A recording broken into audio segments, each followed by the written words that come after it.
কথায় বলে ভালোবাসা কোনো সীমানা মানে না। বড় বিড়ালটি আজ খুব অসুস্থ, জ্বরে গা পুড়ে যাচ্ছে। তার এই অসহায় অবস্থায় তার ছোট সন্তানটি কিন্তু হাত গুটিয়ে বসে থাকেনি। মায়ের সেবা থেকে শুরু করে ওষুধ খাওয়ানো সবই সে একা হাতে সামলাচ্ছে। কিন্তু শুধু সেবা করলেই তো হবে না, অসুস্থ মায়ের জন্য পুষ্টিকর খাবারেরও প্রয়োজন। আর তাই ছোট্ট এই বিড়ালটি কাঁধে মাছ ধরার সরঞ্জাম নিয়ে বেরিয়ে পড়ল নদীর পাড়ে। অনেক চেষ্টার পর সে মাছ ধরল।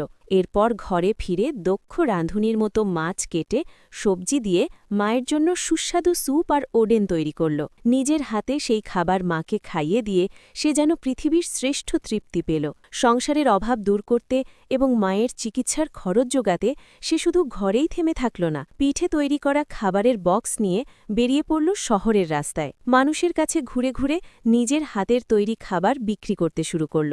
দিন শেষে যখন সে একরাশ টাকা নিয়ে বাড়ি ফিরল, মা তো অবাক।